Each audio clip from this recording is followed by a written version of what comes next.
All right, welcome to another episode of Sports Takes with Nate Skates. I'm your host, Nate, and we have a lot to talk about on today's show. We're going to get into some SEC basketball as the SEC tournament is about to start here in just a few days. We're also going to talk about Georgia's really big win over Alabama on Tuesday. We'll talk some of early Georgia baseball. But the very first thing we are going to talk about today that I'm really excited about is the World Baseball Classic. Now, I'm not really an Olympics guy. I didn't watch the Winter Olympics. I don't really watch the Summer Olympics. I'm just not really interested in skiing or curling or a lot of these different sports that you see in the Olympics. Go USA, but it's just not really my thing. The World Baseball Classic, on the other hand, is very much my thing. You've got countries in the World Baseball Classic that are really just starting to get baseball rolling in their countries. Places like Great Britain, maybe Israel, places that you don't really think of when you think of baseball.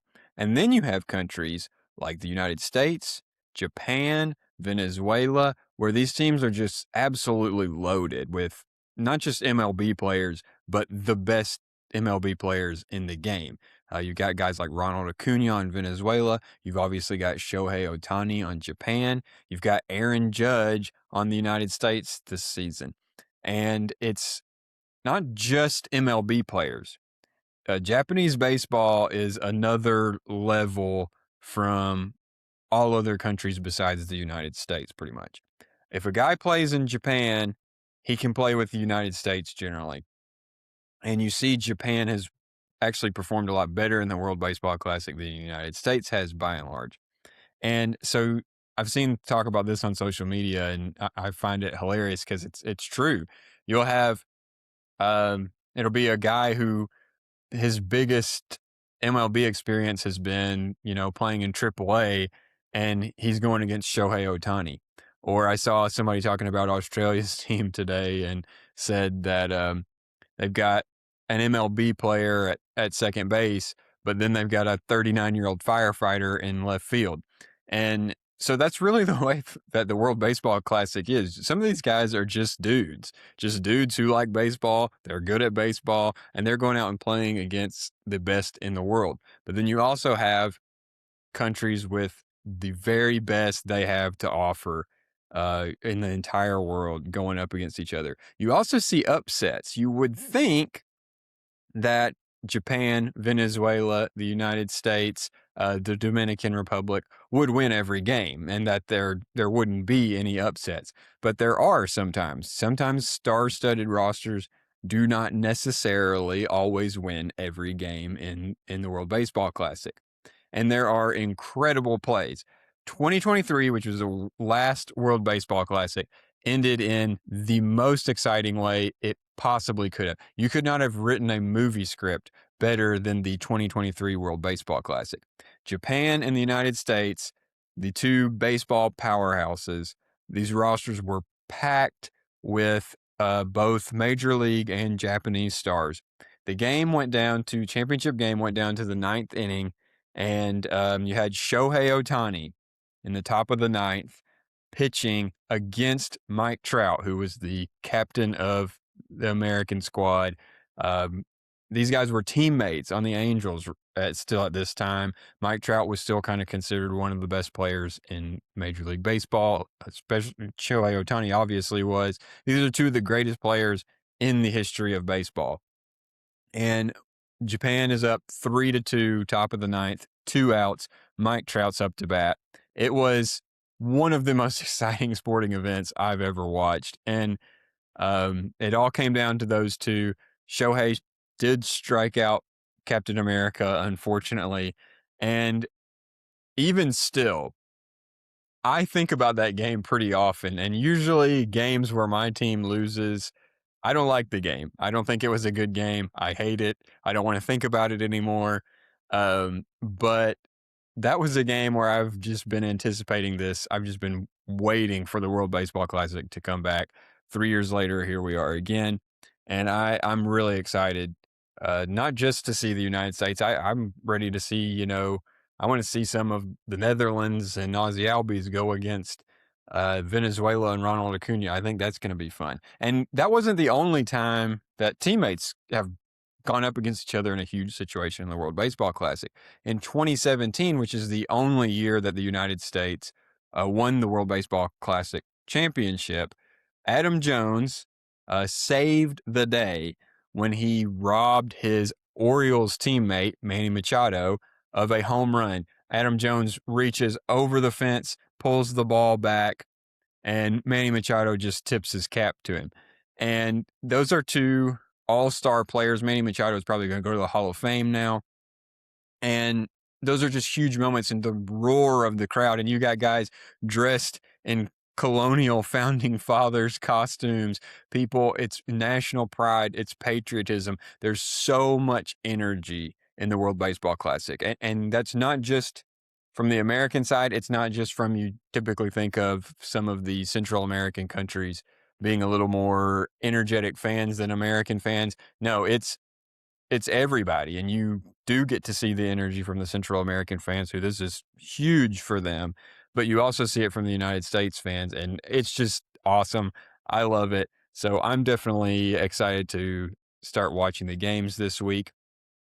To put it into perspective, when I was watching the 2023 World Baseball Classic, I was sitting there cheering for Trey Turner, whose heroics really started with hitting a grand slam in the seventh inning of the USA Venezuela game. Venezuela was up 7-5 in that game, and Turner hits the grand slam, which ends up being the deciding factor in the game. And Turner didn't stop there.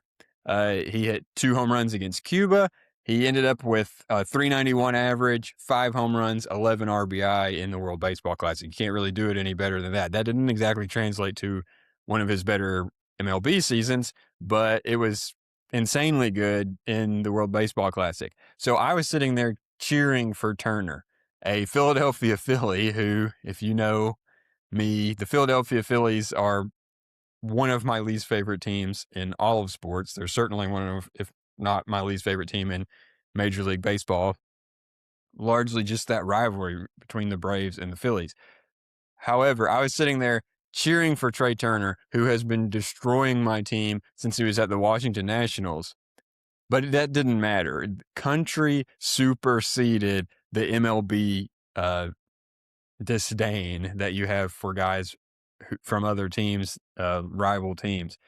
And this season, the United States roster is unbelievable. Again, they have already, in 2 exhibition games, they already mercy ruled the Detroit Tigers and the Colorado Rockies.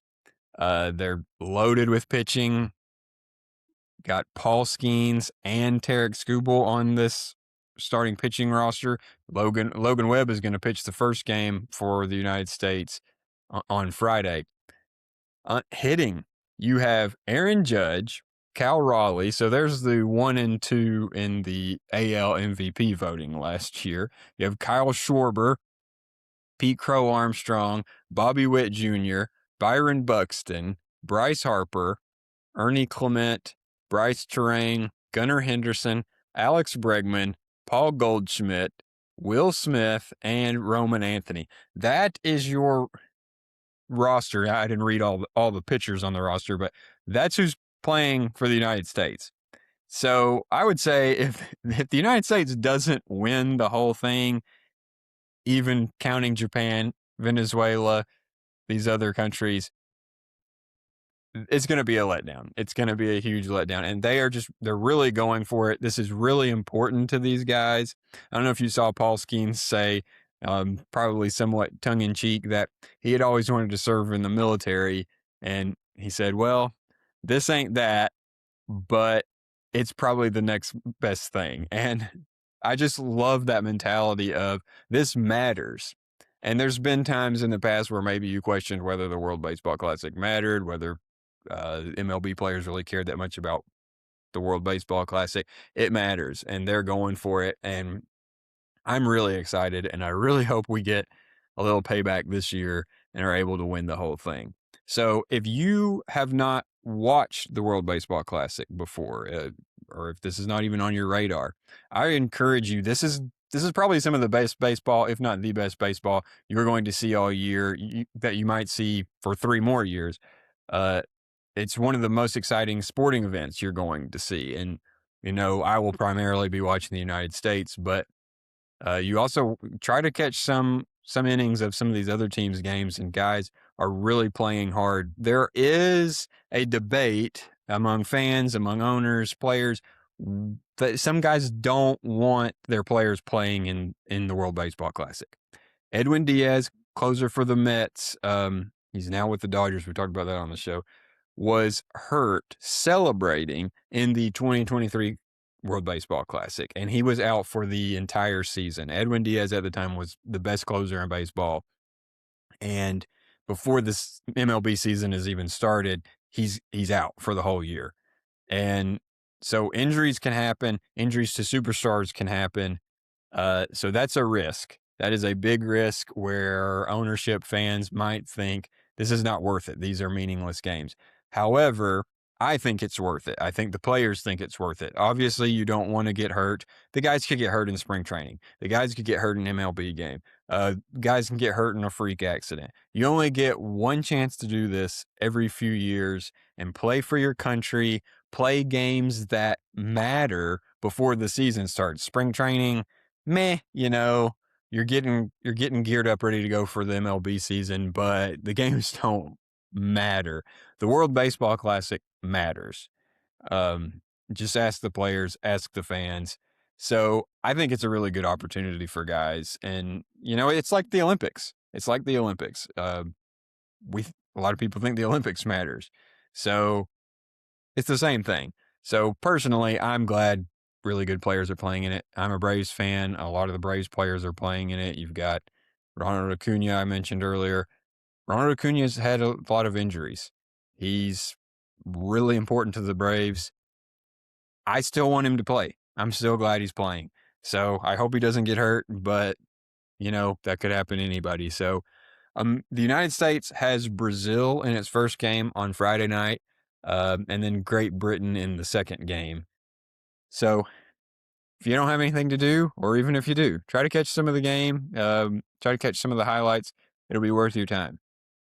Now, transitioning to SEC basketball, which is fixing to head to the conference tournament. First, I want to talk about Georgia's win over Alabama. And I know the show has been very Georgia heavy. I'm a Georgia fan. That's the way it is. This was one of the biggest wins for Georgia basketball in my lifetime. Georgia was probably going to make the NCAA tournament anyway at this point. The wins over Kentucky and Texas pretty well put Georgia in the tournament, but it wasn't a guarantee. However, they're all the way in now, beating the number 16 team in the country. They have 21 wins, 9-8 in the SEC. They're going to the NCAA tournament. And I'm not going to bury the lead here. The story of the game was Cannon Catchings. This was one of those games you could say this guy's in the zone. And Catchings is a very smooth shooter. He's 6'9". He's very athletic. I personally think he has the tools to be one of the greatest players to ever play at Georgia. He's a sophomore right now, transferred in from BYU. I don't know what his plans are going to be after this season. I don't know if he's going to transfer, try to play in the NBA, or if he's coming back. I don't know. I really hope he comes back. I think a junior Cannon Catchings is going to be a superstar. He's already an excellent player. And I love watching him play, and I really enjoyed his performance Tuesday night. But he had 32 points on 12 of 20 shooting, but that's not even the real story. He hit 7 of 13 threes, shot over 50% on threes, 7 threes, added 6 rebounds and 2 steals. He had a sequence, I believe it was towards the end of the first half, where Catchings hit a 3 before Alabama's even really able to inbound the ball, comes in, gets the steal and a dunk. Then a couple possessions later, hits another 3. He scored 8 straight points without anyone else scoring. Catchings took over the game. And it's not that there weren't other players who played well. LeBaron Philon for Alabama had a very good game. Other guys on Georgia had a good game. This was Cannon Ketching's game. He took over the game from the very beginning and put his stamp on it, and no one was going to take this from him. He was incredible. 3 other guys for Georgia had at least 10 points. Kareem Stagg, who his emergence as he has matured, grown throughout the season, gotten more playing time, has been phenomenal. He had 10 points. Marcus Millender had a good game. Blue Kane had a good game. Santos Surreal had 10 rebounds, so he was really big on the glass. I thought Justin Abson was fantastic off the bench. Okay, so especially early in the second half was where he really made his mark. He came in 7 points, 3 rebounds, 1 block, 1 steal. That's in only 10 minutes. 10 minutes, and he put up those kind of numbers. I felt like when he came in early in the second half, Alabama is a very fast-paced team, a 3-point shooting team. They did not have a lot of big guys in the game. That's not really their thing. So the majority of the game is 2 teams who play very quickly, like to shoot threes. Abson is not that guy. Abson's a big guy. And so I felt like he was able to really do some damage down low, hit all 3 of his shots. And Georgia won the rebounding margin. This time, 40 rebounds to 30. This is a little bit different situation. They did finally win the rebounding margin against Texas a couple games ago, but that was a lot lower rebounding numbers. So Georgia is playing far and away its best basketball of the season.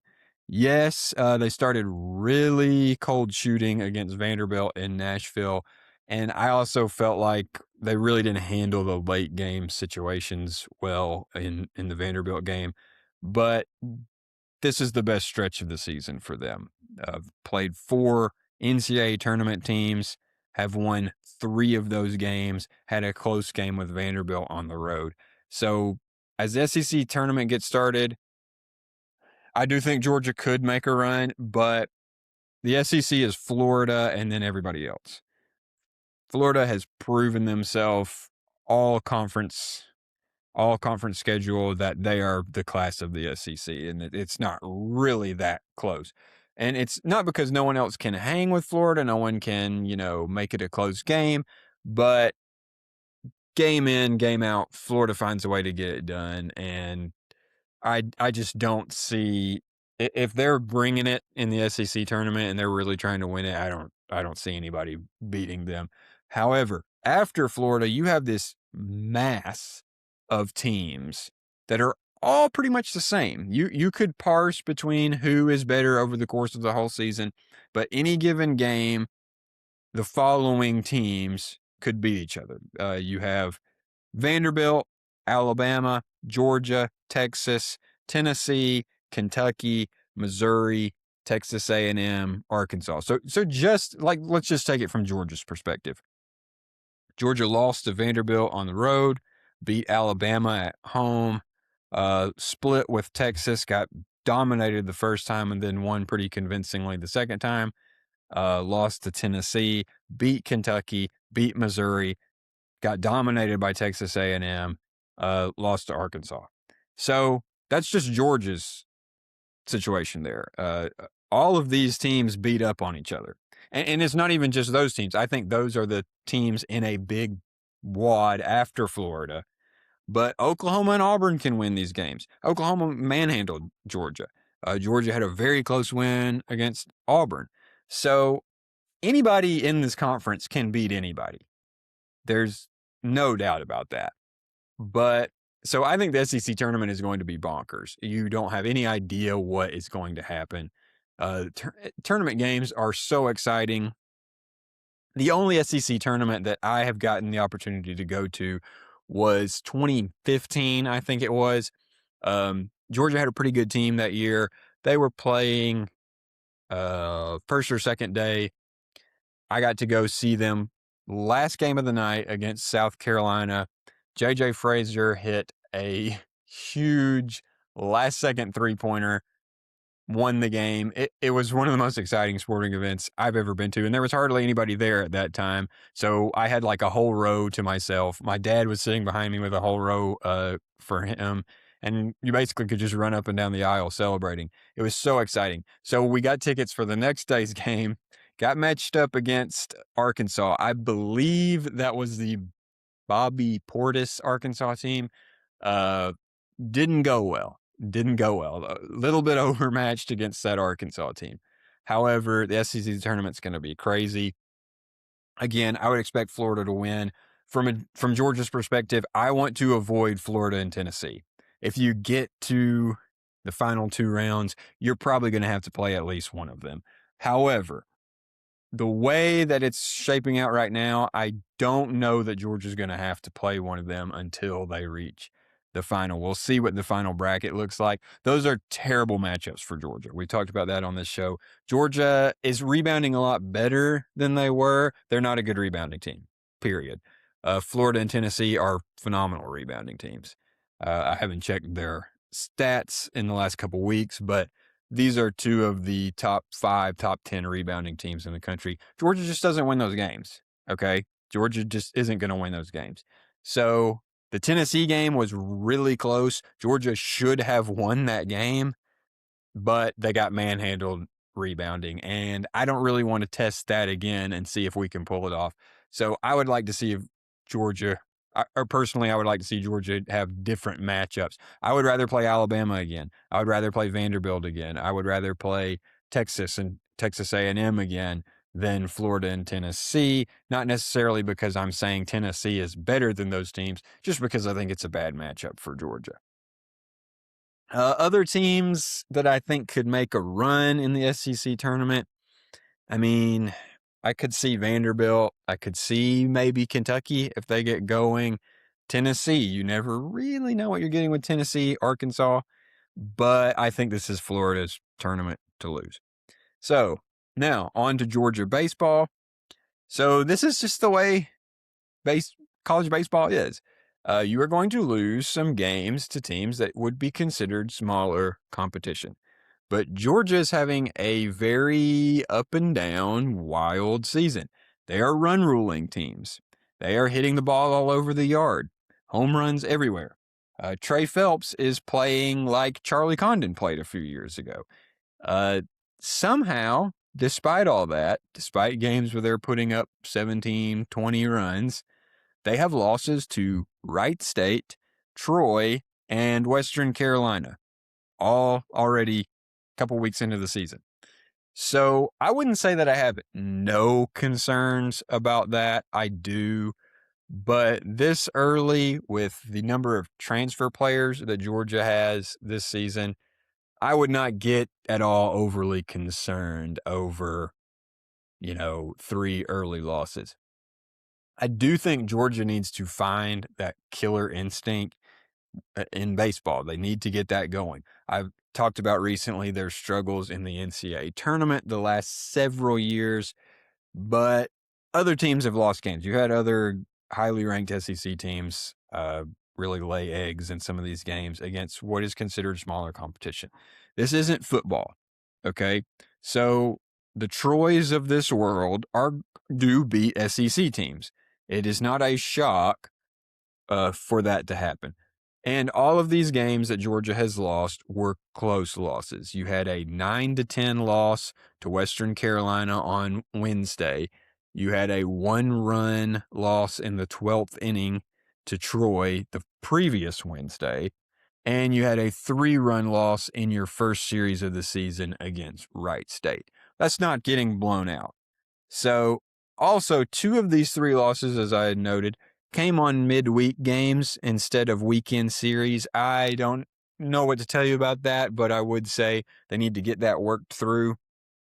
I've only had 3 midweek games so far, and you've lost 2 of them to Troy and Western Carolina. That kind of says to me something's a little bit off about what Georgia's doing in the weekday games, but it's a really small sample size really early in the season. So don't read too much into that. But overall, the team is playing really well. Let me read you some of these stat lines, and rather than trying to memorize them, I'm just going to pull them up here. Okay, so your leading average on Georgia's team right now, Henry Allen, hitting .436 That'll play. 436 will play. He's got an 846 slugging percentage. Let's look at the OPS. The OPSs on this team. He's got a 1.393 OPS. 4 home runs. Okay, but I want to point out just a couple guys on here rather than getting too bogged down. Trey Phelps is the big dog, okay? Trey Phelps is the guy on this team. We knew that going into the season. He's been a great player for about 3 years now. Trey Phelps is hitting 429, OPS of 1.445. He's got 21 hits, 6 home runs, 17 RBI, and 878 slugging percentage, a 567 on base percentage. Hard to do it a lot better than that. Let's see. Cole Johnson's hitting 414. Daniel Jackson is hitting 393 with 22 hits, 10 home runs. He had the only triple of the season for Georgia on Wednesday. 24 RBI, 982 slugging percentage. I'll take that. That's a lot higher than a lot of guys' OPS. And let's see, a 453 on base percentage. So, yeah, that'll work. The highest OPS on the team is Brennan Hudson, who he has not started quite as many games. He got 9 starts on the season. But he has got 9 hits, 7 home runs, 15 RBI, 1.154 slugging percentage.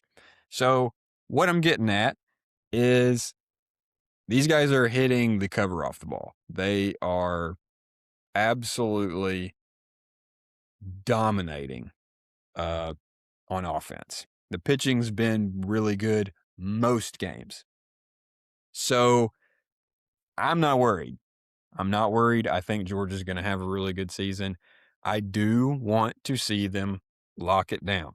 It's really early, but we don't want another first-round exit, okay? Nobody in the Georgia fan base, and especially nobody in the Georgia program, wants to see another first-round exit, especially with this kind of talent on the team.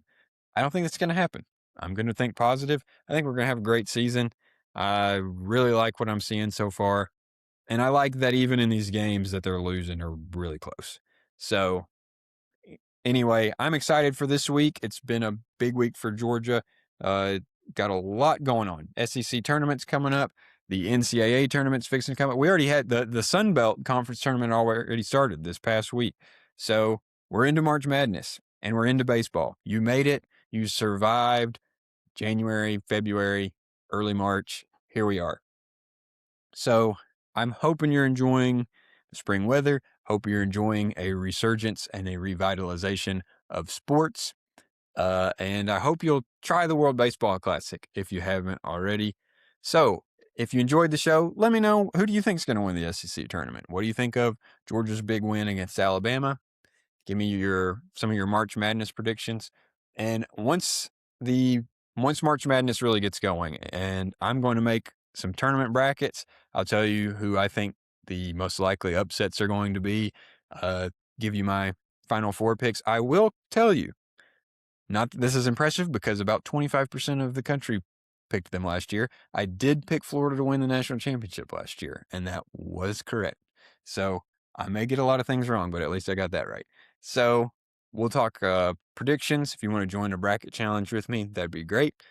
And definitely we'll talk World Baseball Classic going forward, talk some more Georgia baseball, and very soon we'll be able to start talking Major League Baseball. And I'm definitely looking forward to that. It'll be really exciting, and we'll kind of get in a routine there. Not sure what the show schedule will be, but with games every day, pretty much, it'll be pretty easy to have content to discuss. And again, I said this really early in the show, but now that we're getting closer to baseball season, if you are not an Atlanta Braves fan, I will talk about what's going on in baseball as a whole. I'll bring up some other teams, how they're performing, how guys are doing. I enjoy playing fantasy baseball. I do not play fantasy football, but I do play fantasy baseball. I actually won my league last year, which has never happened. So If you want to join a fantasy baseball league with me, we can do that, and we'll talk who's hot, who's not. But primarily, as far as games, ins and outs, breakdowns, that kind of stuff is going to be really Braves heavy, and that's because that's my team. That's who I'm primarily watching. I don't really watch a whole lot of other games. I don't sit down and watch full games of other teams. I just don't have time for that. But I do watch the Atlanta Braves every day. So we'll talk a lot of Atlanta Braves. If you're an Atlanta Braves fan, definitely want to tune in. Um, Maybe some shorter content with the nature of baseball. I don't need to talk about one specific game for 20 minutes to an hour. We can talk for 5 minutes. We can talk for 10 minutes. We can talk for 3 minutes.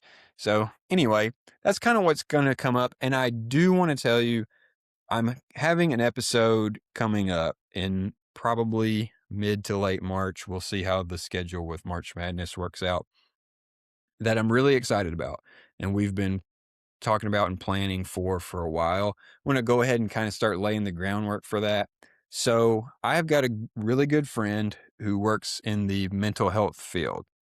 He is going to be joining me.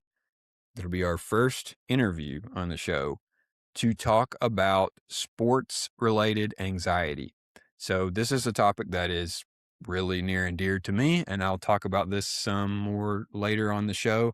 However, he is going to talk with us about things that players, coaches, parents can do to help, especially younger people, kids, high schoolers who struggle with sports anxiety. If you're not familiar with sports anxiety, the simplest way for me to talk about it is people who get very anxious about sports, about their performance in sports, about letting their teammates down, about how they are going to play. And it's normal for people to have nerves in sports, but sometimes it goes a little bit beyond nerves. And so we want to talk about what can players and coaches and parents do to help with that. How can they mitigate some of those issues and not have it impact their performance on the field as much, which really makes it not as fun when you're struggling with that. So we are going to talk about that. It'll be a little bit different than what we normally talk about, but I'm really excited about it. So I hope you'll tune in. I'll give you an exact date as we get closer to that, but it'll probably be late March, maybe early April, but it'll probably be before that. And I'll make sure and let you guys know about that. So if you made it with me this long, I appreciate it. Thank you. And if you don't mind, give me a like, subscribe, follow, whatever. If you don't want to, that's fine. If you have any comments, please let me know. Love feedback, love talking with fans. And that's been one of the really good things about this show. Sometimes you look and say, man, do I really want to do that? But it's all worth it. It's all worth it when you get feedback and people talk to you. And that's one of the great things about sports. And that's going to be a show one of these days. What's so great about sports? Well, it brings people together and people you maybe haven't talked to in a while. You get to chat about sports, chat about life. It's really fun and I enjoy it. I hope you have a great rest of your week. I'll see you guys in a few days. Go Dogs.